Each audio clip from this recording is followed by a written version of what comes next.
Short-term rental rules in Summit County can be confusing, and getting them wrong can completely change whether a property works for you. Because we get asked this question all the time, we're walking through the short-term rental license rules for each Summit County town, as well as unincorporated Summit. That way, you can buy with clarity and confidence. And before we go on, let me remind you that short-term rentals are less than 30 days. Anything more than 30 days, you can consider it a longer-term rental. And this is worth noting, the license belongs to the homeowner, not to the property address. So when you sell that property, your license is gone, and the next homeowner, person who purchases that home, needs to go out and get their own license. Now, Lisa, what if someone owns their home in an LLC or a corporation? Can they sell the LLC? No. That does not matter, no matter what. They are pretty strict with these rules. So you do need to, as a new homeowner, contact whatever town you purchased in and go out and get your own license for that property. We're gonna start with unincorporated Summit County. That is the umbrella that picks up all the properties that are not in the jurisdiction of one of our smaller towns. So it does encompass a lot of real estate here. There are 2 licenses in unincorporated Summit. We have type 1. It's really more for locals, primary homeowners. If you fit in that box, we'll talk individually about that because most of our clients fall into the type 2. That is 35 bookings per year is what you are limited to with a type 2 license. So it makes some sense to rent for as long as you can, right? 7 to 10 days versus like just the weekend if you only get 35. Yes, yeah. There's gonna be some strategy behind that. And also note that year in which you can do those 35 bookings is September through October. So definitely something to note there. Now, when we look at unincorporated Summit, there are 4 basins. We have Upper Blue, which is Breckenridge. Lower Blue is more Silverthorne area. Snake is Keystone, Dillon, and 10 Mile is Copper. Now, each one have caps and have a wait list. So, and I guess honestly, these numbers change all the time. It doesn't even matter right now, but they're long. They are It's gonna be a while. You're not gonna get your license in 30 days or 60 days, a year, 2 years, 3 years. The wait lists are actually really new. They started in late 2025, so we don't have that historical data to look back on and say, hey, here's kind of what the average absorption rate has been. So all we can really tell you right now is there is a wait list, which is great news. But the bottom line is, if you are very specific to buying a home that is in the short-term rental zone, you'll want to be in those town limits and not out in unincorporated Summit. Yes. Now, do note 10 Mile, which is more the Copper area. That does not have a wait list. And a lot of that's because there's just not many rental restrictions in the Copper area. And Keystone.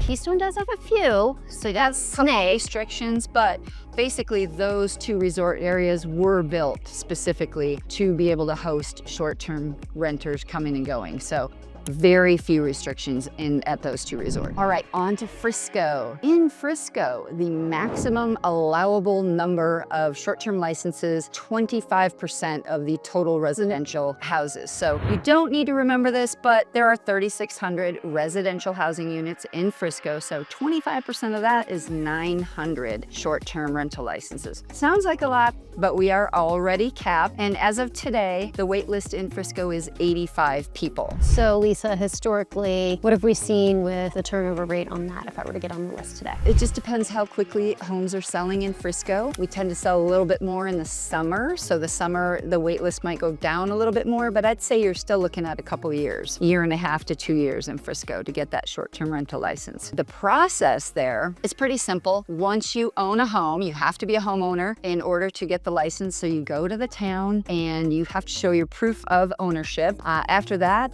your your application is time-stamped and you are put in the order that the applications were received. And then once your number comes up, you have 14 days to contact the town and finish that application and get your license. You want to be responsive, you want to be paying attention because you don't want that to come and go. Now, what I like about Frisco is they have the good neighbor guidelines. So this is something that you have to print out and put in a place where your tenants, your renters can see it. And it just advises you on, smart things to do as a renter, right? Like where to take out the trash and the recycling, when to be quiet in the evening, how to turn your lights off so you're not bothering your neighbors. Lots of little things like that, but I think it's very helpful.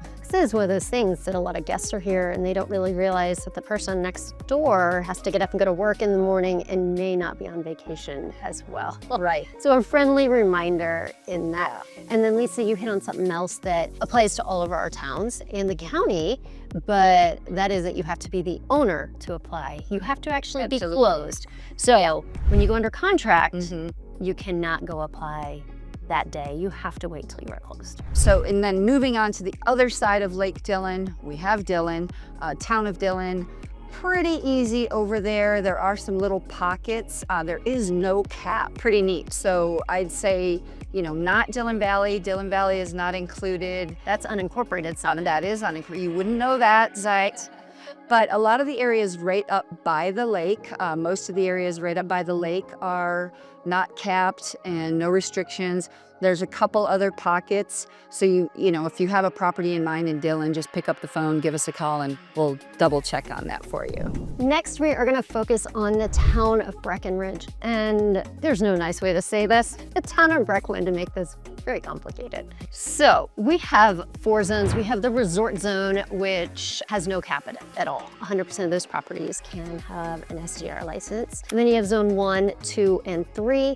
Zone 3 is pretty minimal at 10%.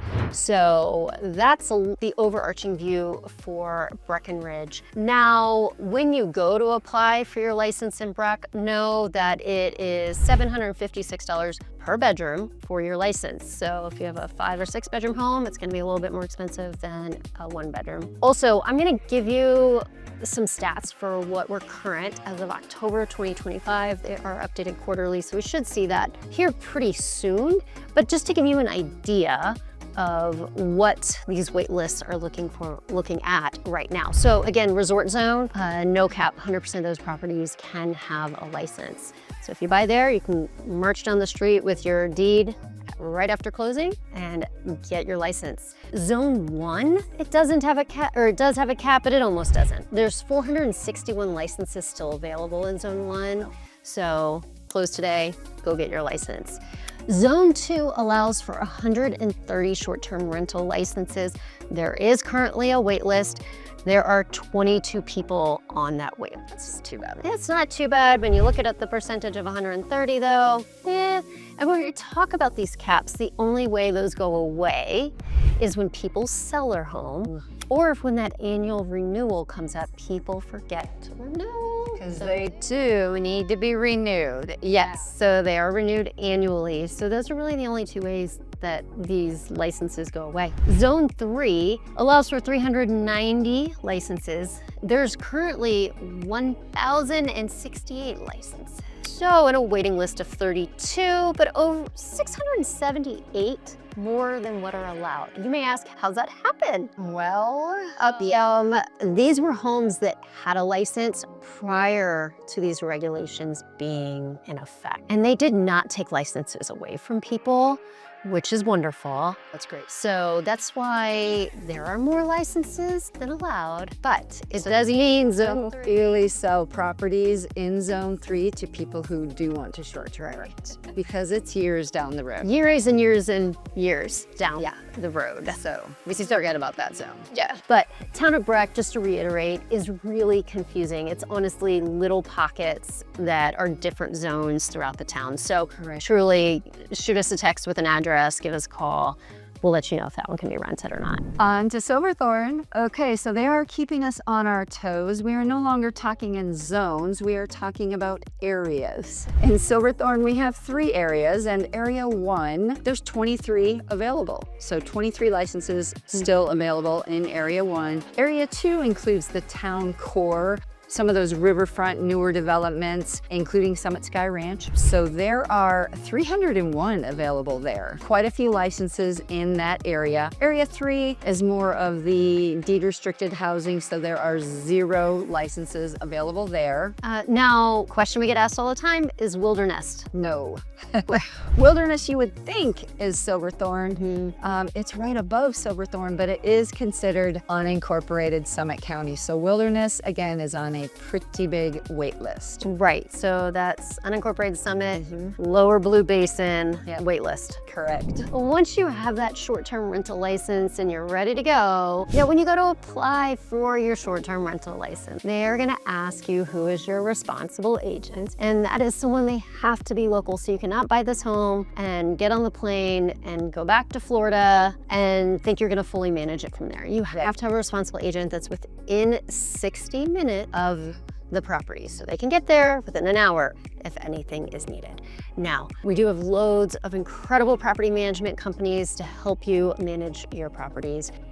Wide range of what they do and services offered. And some of that comes down to the property. Is it a one-bedroom condo or a 6-bedroom luxury multi-million-dollar home? And how much do you want managed? How involved do you want to be or not? You can be pretty involved, or you can just have a check deposited to your account every month and be completely hands off, which is very nice. Yes. As you can see, these regulations are not as straightforward, and one small misunderstanding can have a big impact on your purchase. This is something we walk our buyers through every day. So if you're looking at a property and you need some clarity on whether it can be short-term rented or what the rules really mean in practice, don't hesitate to contact us. We're here to make sure you make an informed decision that fits your family's needs.